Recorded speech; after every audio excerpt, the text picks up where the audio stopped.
Okay, I would like to start the next session. Lecture response criteria. So I'm Takaori Kondo from Kyoto University, Japan, and the speaker is Dr. Amer Zeidan from Yale Cancer Center.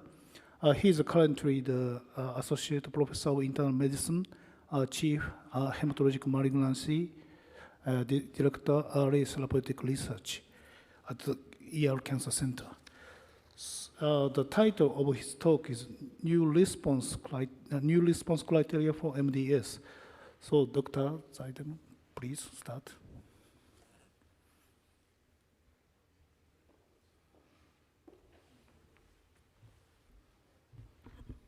Thank you so much for the kind introduction, and thank you for this invitation. This is my first time in this beautiful country, and I really appreciate the opportunity to visit and network with all of you.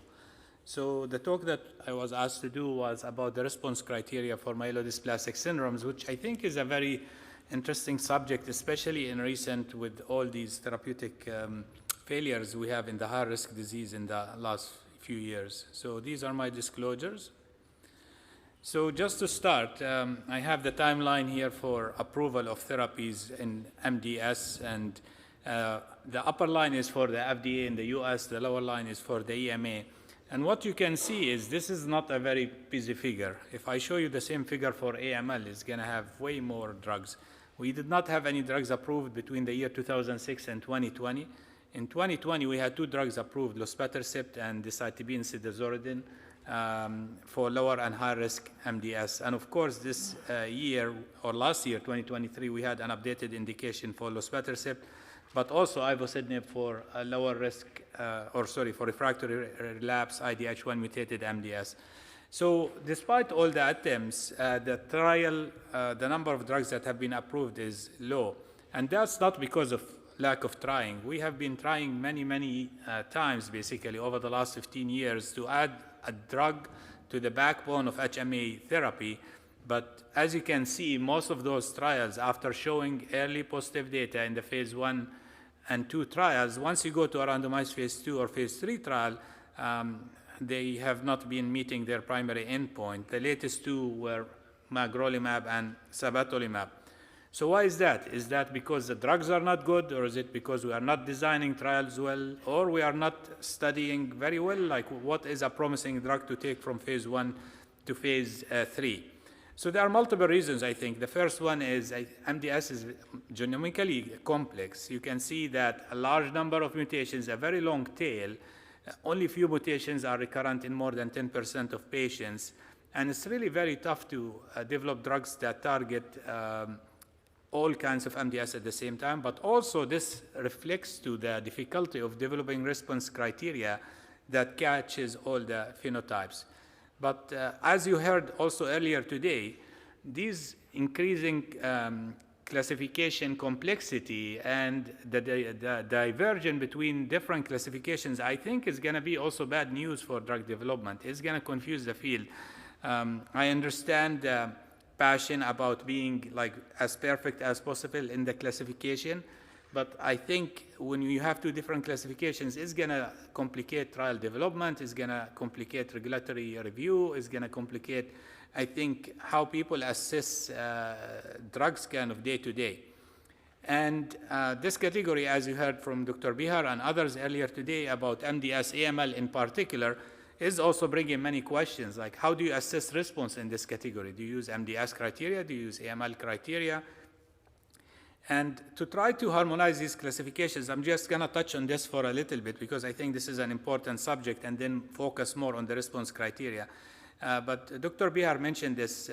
So we try to develop a roadmap, an evidence-based roadmap to try to harmonize the criteria using an international panel. Dr. Miyazaki represented Japan in this effort, and the idea was to use the International Consortium for MDS, which is a think tank of global experts, trying to move the field by, I think, trying to align all the different stakeholders in what is important in terms of the research agenda, and I think the most top priority items to try to push forward. So in this particular project, the idea was to try to harmonize the 2022 classifications between the WHO and the ICC. Dr. Bihar showed some of the data from the initial version of this effort, looking at a large database of more than 7,000 patients that was extremely molecularly annotated, as you can see here, and very well defined in terms of clinical outcomes as well as cytogenetic features, etc. This was presented in ASH 2022. I'm not going to go through the details of this process, but this is going to be out in, hopefully in publication in the near future, but a complex process used hierarchical classification as well as artificial intelligence actually to come up with a scheme. And I think that scheme does not differ much from ICC and WHO. It kind of combines the best elements of both. But my message has been always is that we need to agree on one classification. It doesn't have to be the best classification, but one classification that everybody agrees on, because this is how you develop drugs. And I think having multiple classifications is not going to help with drug development. The second problem with response criteria is when we talk, and I'm going to focus mostly on high-risk MDS, when we talk about high-risk MDS, how do you actually define high-risk MDS? So there are different ways to define high-risk MDS. You have the IPSS intermediate 2 and high. This is where many of the original clinical trials have tried to define high-risk disease. But then we have the IPSS-R, and some protocols define it as intermediate and higher. Some protocols define it by a score of 4 or higher. And then some actually define it just by morphology, any MDS with more than 5% blast, and most recently the IPSS-M use moderate high and very high. So there are different ways, again, different protocols use different things between phase 1 and phase 3, and sometimes you are not translating the same kind of information because you are changing your patient population on the study, which I think certainly affects some of the evaluation.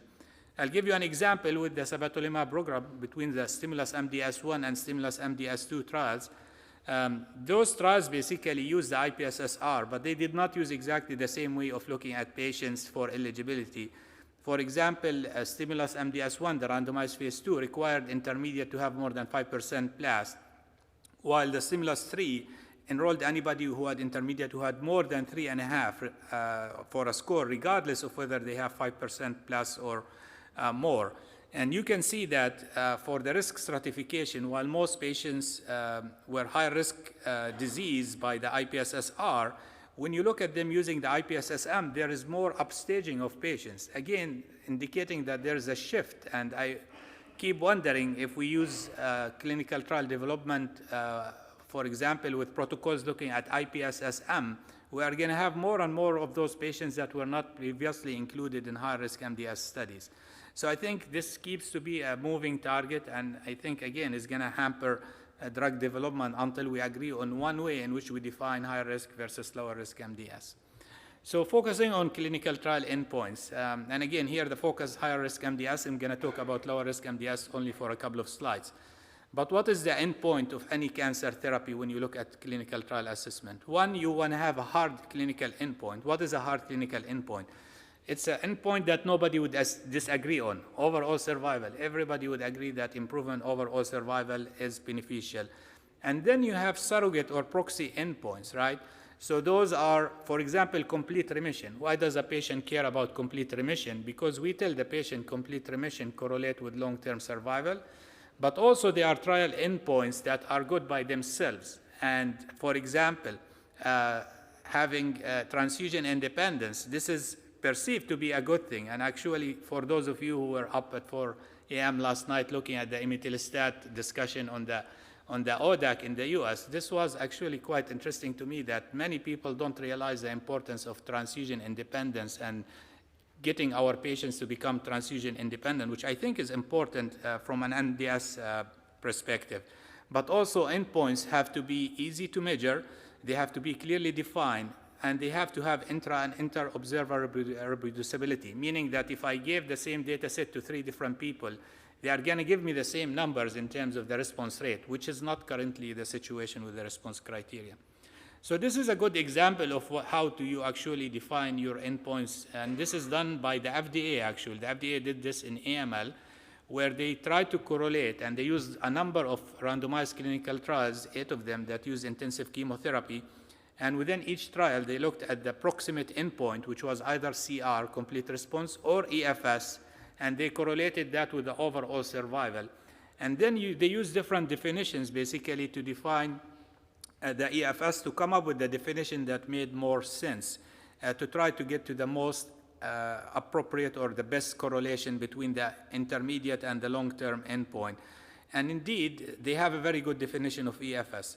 So this is what we really should do in MDS. What's the problem is that we don't have many randomized clinical trials. We have only very few, and until recently, we could not do this type of exercise. But I'm hopeful now that we have multiple randomized phase 3 clinical trials that we are going to be able to do this so that we can develop evidence-based response criteria. Now for lower risk MDS, I think historically 8-week transfusion independence has been the way to measure kind of clinical benefit in lower risk MDS, as most patients have anemia. This is again was the subject of a very intense discussion yesterday in the ODAC. For those of you who are interested in points, I really encourage you to read the FDA briefing document and listen to the presentation which was recorded. But it's my feeling at this point that the FDA is going to move away from this 8-week transfusion independence. They are going to only accept 16 weeks going forward, and we have good reasons for this. When you look at the 8-week transfusion independence for both luspatercept for the Middle East trial as well as the recently published Amer trial, the transfusion independence at 8 weeks for placebo was 15%. So if you are having it with 15% with placebo, this is concerning, and that's because some patients might have a mild GI bleed or some other reason why they need a unit or two of transfusion, and once they are on the trial, they don't need it. And sometimes doctors change their behavior. They just stop transfusing patients because they are on trial, and this is why it's important to have double-blinded trials. But I think this speaks very well to why do you need to have very well defined endpoints. For example, once you are at 16 weeks, you can see that the placebo becomes much lower. So I do think the best endpoint right now in lower risk MDS has to be either 16-week transfusion independence or longer, 24 weeks, or ideally an endpoint that combines transfusion independence with a hemoglobin improvement, which was done in the COMMANDS trial, where the endpoint was 12-week transfusion dependence plus a hemoglobin rise of a mean of 1.5 grams per deciliter, which is an objective measurement of improvement in anemia. So those lower risk MDS criteria were revised in the 2018, but that left us with the higher risk MDS criteria, which have not been defined for many years. And there are multiple reasons why the 2006 criteria had issues with them. For example, they could overestimate therapeutic benefit. MARO-CR, for example, has been used as a measure of clinical benefit in lower risk MDS when it was very doubtful that it actually contributes to long-term outcome. The only potential, I think, value has been in bridging some patients to transplant, but even there, it wasn't fully clear whether achieving less than 5% plus in those patients before going to transplant was going to be associated with better outcomes. Stable disease is another thing that has been used as an endpoint in the 2006 criteria, but stable disease is a function of time. What does stable disease after one cycle mean? If your best response listed as stable disease after one cycle, that's very different than stable disease after 1 year. So it has to be in the context of a time, but also in the context of a comparator arm. You have to have a control arm because some patients have biologically indolent disease, and you cannot define that with a single arm study. And then in addition to overestimating therapeutic benefit, they could underestimate therapeutic benefit. For example, requiring a CR of hemoglobin, you have to have a hemoglobin of 11 to have a CR in MDS. Why is that? So if you have 19% plus and you go on an AML trial, 21% plus, and you go on an AML trial, nobody cares about hemoglobin. Your hemoglobin could be still 7, and you can be called complete remission. But once you have 19% plus and you are on an MDS trial, your hemoglobin has to hit 11 to be called complete response, which again does not make sense when we think about these diseases as a continuum. And the last problem was the lack of consistency when different observers, when different people look at the same criteria. And this is, you see actually a lot in MDS trials where you have a CR rate, but once the FDA does their own analysis of the raw data, they come up with a different response rate. And that's because there was very little guidance on what is your time window around the bone marrow assessment in which you could count the blood counts. Can you wait 3 days, 1 week, 2 weeks? Do you have an open window? When can you use a growth factor? When you can give blood? When you can give platelets? All of these things were left up to the investigators, or sometimes the protocol would define them. But between different protocols, each protocol has its own way. So it was not clearly defined in these 2006 criteria. And then when I tried to look at some of the evidence of why the 2006 criteria, for example, used marrow CR, this is what I found in the paper. Such patients may benefit in terms of long-term outcome. There wasn't really any evidence. This was like expert opinion. And we actually have multiple data sets. I'm going to show you one of them that shows that marrow CR, this was from Moffitt Group, that marrow CR patients did not really achieve much benefit on HMA treatment. Stable disease, I mentioned to you what are the main issues with it in the absence of a control arm and in absence of a time component. And I'm going to give you an example here with the magrolimab phase 1 study. And again, here I don't want to pick up on magrolimab, but I want to give an example of how the data from phase 1 to 2 studies can sometimes overestimate a drug benefit. So this trial basically was reported to be very promising because the overall response rate with the drug was 75% in magrolimab AZA in MDS patients. However, when you look beyond the top line number, you will find that marrow CR were almost 31%. So almost half of those overall response rates were marrow CRs. So what is marrow CR? You are reducing the blood blast count without having count recovery. But you also have some stable disease, which again, after one cycle, many patients would have stable disease. Doesn't really mean much as a best response without a time component. But what is even more concerning, and I think this is something tough to assess in clinical trials, is that many trials were including patients basically with less than 5% blast. Like this trial, for example, 2/3 of the high-risk MDS patients were excess blast, meaning that 1/3 of the patients had less than 5% blast. So are these patients eligible for marrow CR? So those patients could go from 2% blast to 1% blast, and someone could call them marrow CR because they had 50% reduction in the blast count. However, again, this is like different between different trials. And some trials will require the marrow CR to be only in patients who had more than 5% blast at baseline, which I think is the way to do it. Of course, these blast reductions that you can see again, these are relative blast reductions. You don't see the absolute value here. So you cannot tell if this is a patient going from 6 to 3 or is it a patient going from 18 to 5 or 6%. So do we really need a hemoglobin of 11?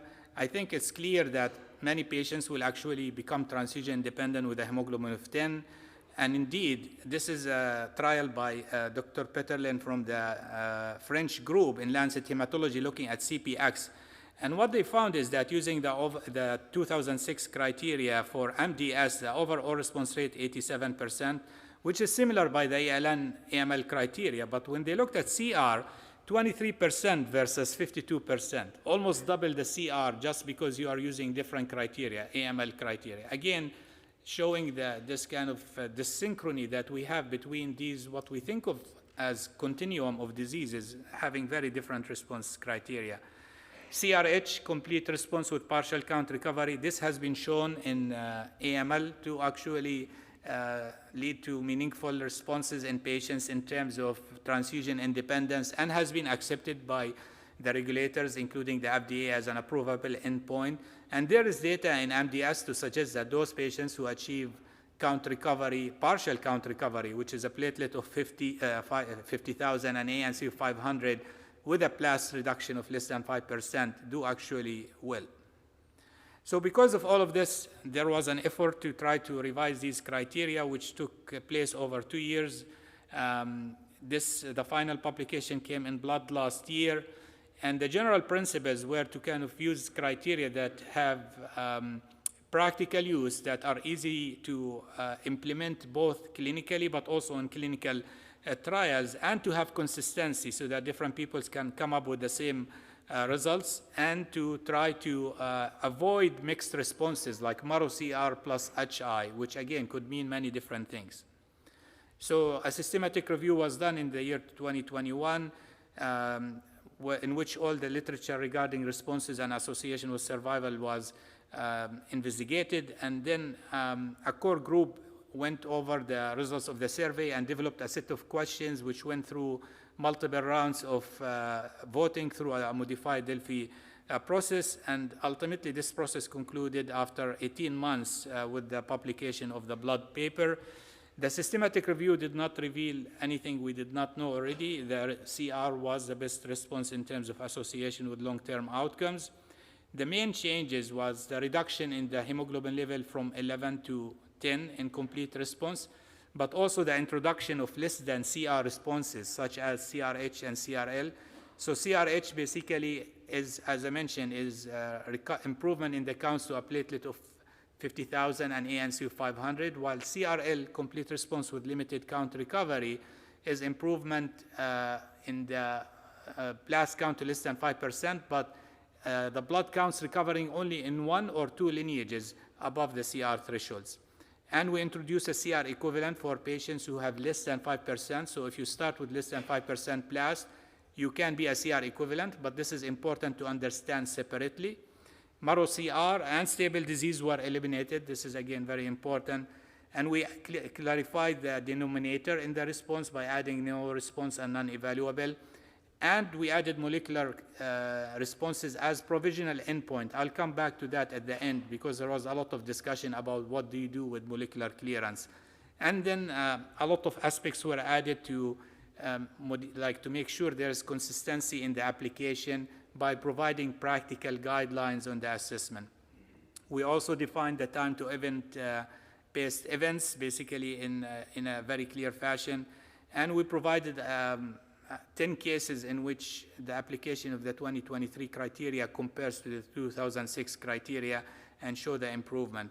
And as well as flow charts to try to help clinicians in their clinic and when they do clinical trials to assess the response. And I think importantly, those criteria are actually aligned with the ELN 2022 criteria. Dr. Bihar mentioned how the molecular IPSS might actually predict better for patients with AML in terms of prognosis than ELN criteria. And I think the response criteria might be also another thing that could be aligned very well. So when those 2023 criteria were applied, the CR rate in this CPX trial I showed you went up from 23% to 42% because most patients did not achieve a hemoglobin of 11. They landed in a hemoglobin between 10 and 11. So it does make things closer to AML. To try to validate these criteria, we established a Validate database, which included 14 US centers originally and now has expanded. Several countries in Europe and other countries have become part of this. We presented this in ASH, where we looked at more than 900 patients. All of them received HMA monotherapy, or sorry, HMA treatment, azacitidine or decitabine. And in this study, we validated not only the lack of difference between azacitidine and decitabine, we also validated the IPSSM in those patients. But importantly, we validated the response criteria, especially the composite CR, which is CR, CRL, and CRH. These are the characteristics of the patients who went in the cohort. And you can see here that most patients were reclassified from MARO-CR to CR by CR uni, but some of them were classified to no response. So all the patients with MARO-CR could be reclassified using the new classification. And here you can see the overall response is statistically significant in survival compared to no overall response. And this holds up when you look at adjusted analysis, looking at 6 age, transplant, karyotype, etc. And the same thing that we showed that the CR by and CR uni, which are parts of the CRL definition, align with CR. And this also held up when you look at in the multivariate analysis. And this also has been validated by other groups. This is from the MD Anderson group looking at the database that used the Goa decitabine. They showed that MARO-CR can be better classified with the 2023 criteria. This is from the Greek group and another paper from the MD Anderson group, all of them showing kind of those criteria do provide more clinically meaningful responses than the 2006 criteria. In the last couple of minutes, I just want to mention the issue of the molecular data because this has come up and I think is very important. This is from the Stimulus MDS1, the randomized study with sabatolimab, where we show a very nice correlation, almost a linear correlation between blood and bone marrow mutational analysis. This has been shown already by the Austrian and a number of groups. And I think it indicates that probably we are going to get to a point where we can diagnose MDS without a bone marrow in the near future. We can debate how much do you need the blast count exactly, but I think this is the direction we are going into. And we did show that blast clearance, achieving MRD negativity using different levels, does correlate with outcomes. But I do want to caution about, and this is why we did not include MRD negative CR as a formal response criteria at this point, because we don't fully understand the MRD implication in MDS like we do in AML. This is from the study that was cited earlier in patients with, who undergo transplant for MDS. And what you can see here clearly is TP53 mutated patients do have better outcomes when they go to transplant. But it's not clear that most of them will not become MRD negative if you use very sensitive techniques, error-corrected techniques. This was done by Coleman Lindsley and his colleagues. But importantly, it didn't seem to correlate with outcomes, whether you have a TP53 VAF reduction, whether you used 5% or whether you used 2% as an, basically as an endpoint.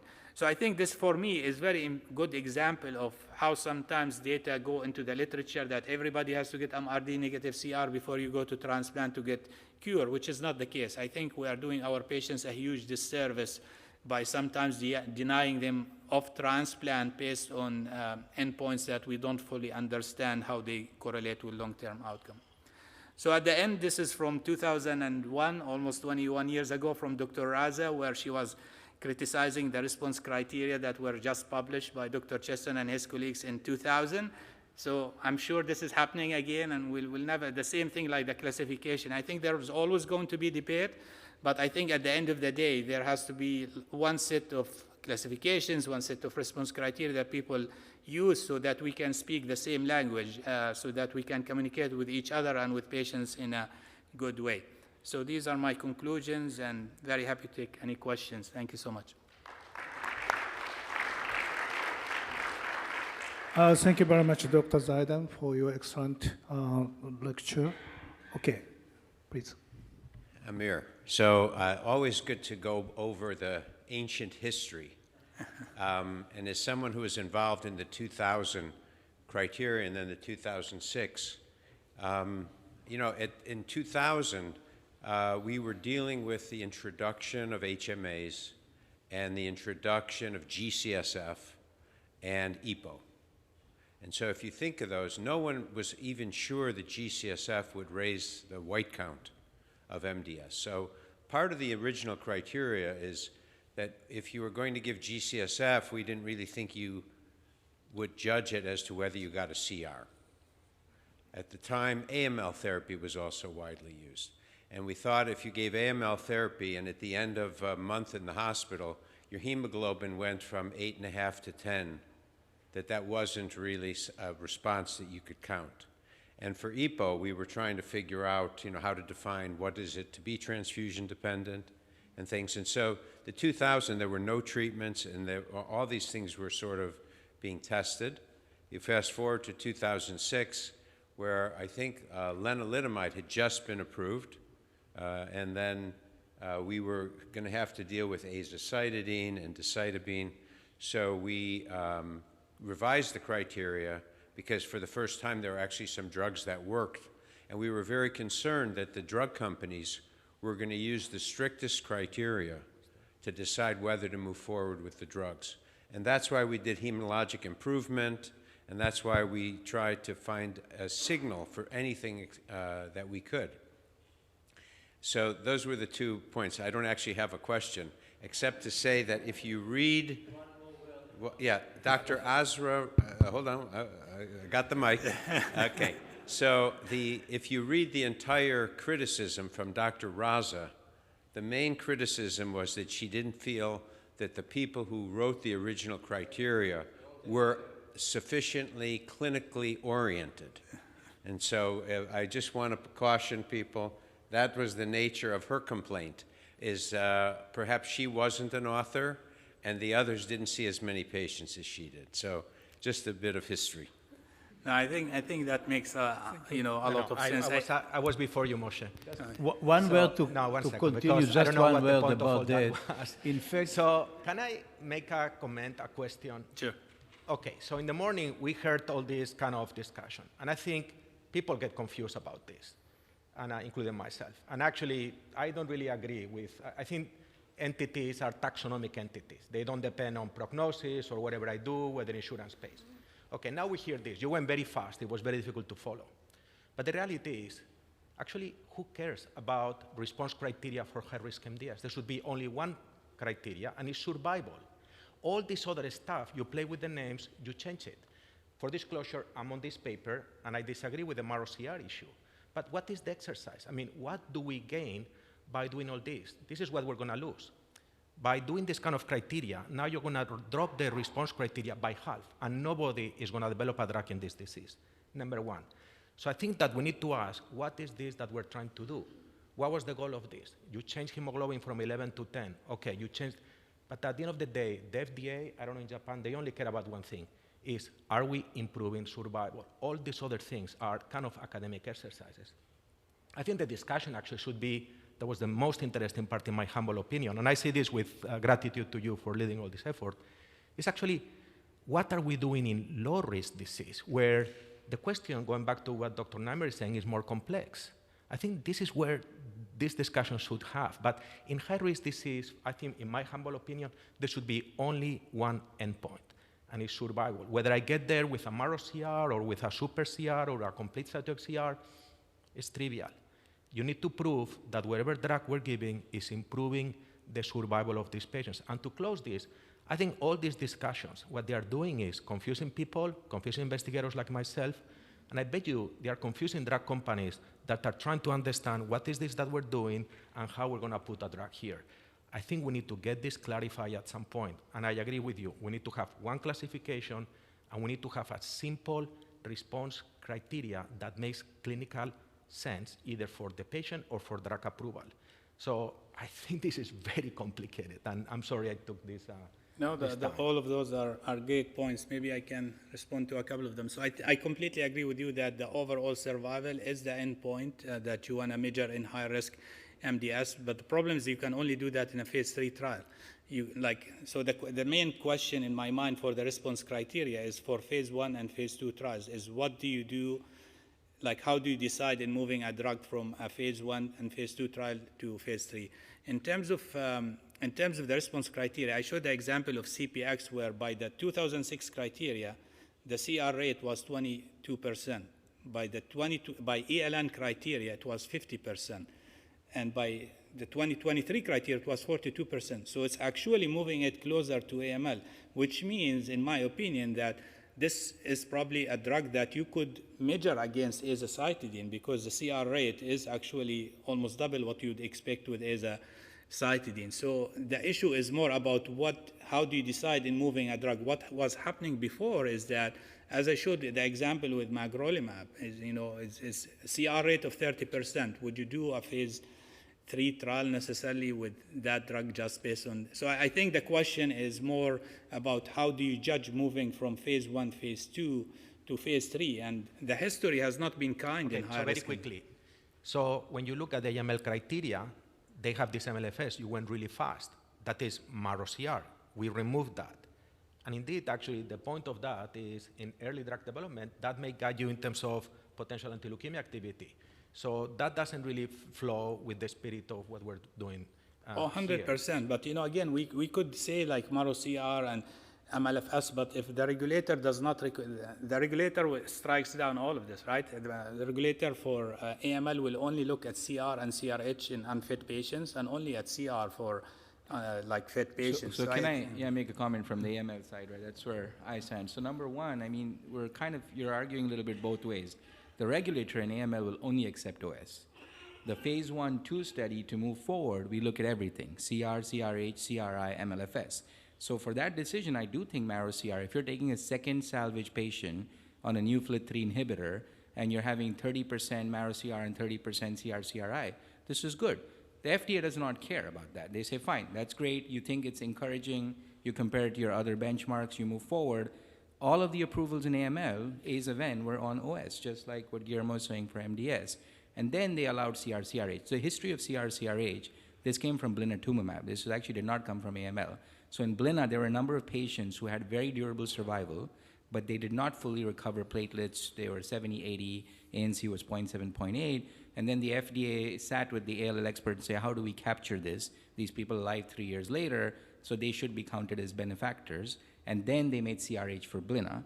Then in AML, we said, this is the same. These people are benefiting for early development. We'll use this. So why not, if you really want to simplify it, and there's actually data from Brunner and Salman showing CR-CRH is good, why not just, and make it easy for the FDA and the drug companies, CR-CRH is your endpoint across the board. Why do we need it? I'm just saying, why not make it easy so the companies know if I do a trial in MDS, AML, this is the same. FDA says, we like CRH for ALL, AML, use it for MDS, use it for the early signal. In the randomized study, all they're going to care about is OS. That's one. The other is with magrolimab, use the example. I can tell you, because I was one of the PIs, of course, MARO-CR is only taken people who had more than 5% blast. So people will not make up that. And then 33% is the same CR rate as A's of N. So then one could argue, why should you take that to phase 3? So there are tricky things in these discussions. No, I agree with you. But again, I think in high-risk MDS, if you actually look at the history of approval, AZA was not approved in OS. AZA was approved before the OS resulted in Europe. So the FDA approved it based on the responses. And decitabine was approved without OS. And then oral decitabine was approved based on equivalency with decitabine. So I think the regulators will, do you need OS absolutely all the time? I think you need it as a confirmatory signal. But the question is, do you need it for the initial approval? And I think this is where some of the issues that keep coming up in terms of why can't we get a drug approval, right? Because I think now the FDA, I'll give you an example. The FDA maybe have thought about, okay, I'm going to give an accelerated approval for APR 246 because the CR was 30% on that small study.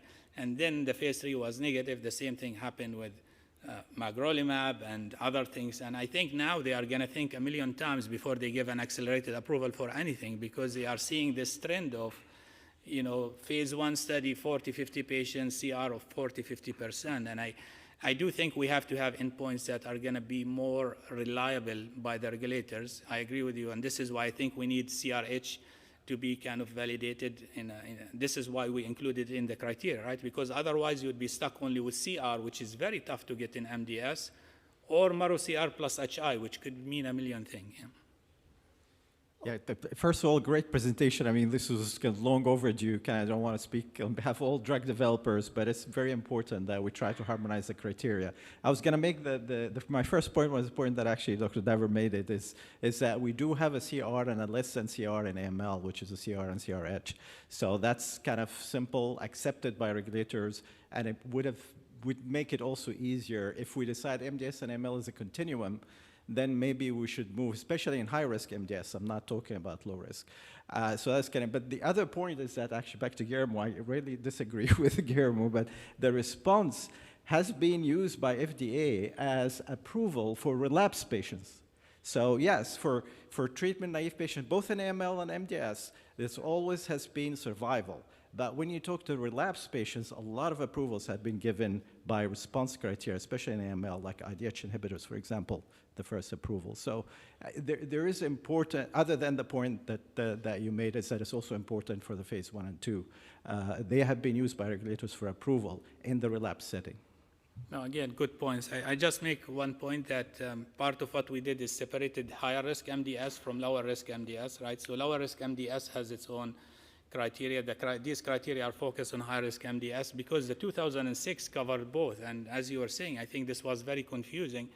I would even cite that yesterday during the discussion by the FDA on imetelstat. They actually cited that imetelstat did not, led to no CR and no PR. But this is lower risk MDS. Like, how can you assess even CR and PR in lower risk MDS? So to me, sometimes it doesn't seem that even people fully understand where the criteria should apply and how does that kind of go into their regulatory thinking about the drugs. Yeah. You didn't mention the most important kind of problem with the previous criteria for MDS. For example, the PR. In our drug development, we've never found any PR in MDS patients because they require the patient to have normal counts. How could be a PR with a normal count in MDS? I haven't seen one, at least in the trials that kind of I supervise. So it's been very difficult to use the old criteria. Correct. PR is very rare. You're right. And most of the time, it's a transitional state. Okay, I'd like to close this session. Even though this is a lecture session, but thank you for your fruitful discussions. Thank you very much.